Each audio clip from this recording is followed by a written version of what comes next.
Hey everyone, Matthew here at Earthworks, and I am standing behind some amazing plants. These are time-tested staples in the garden, geraniums. We have several different shades right now. We'll be continually getting these in throughout the spring and early summer season.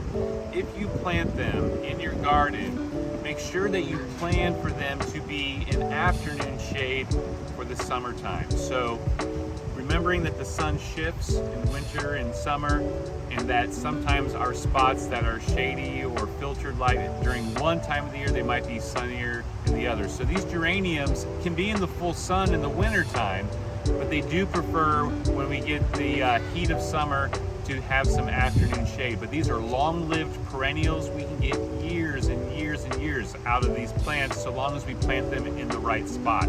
Plant them in the ground, plant them in containers, hanging baskets. They look amazing. You don't have to deadhead them for them to rebloom, but just like any flower, if you do deadhead them, that will speed up the process just a little bit. The foliage is amazing. The flowers are bright and brilliant. Come check them out. We got plenty in stock.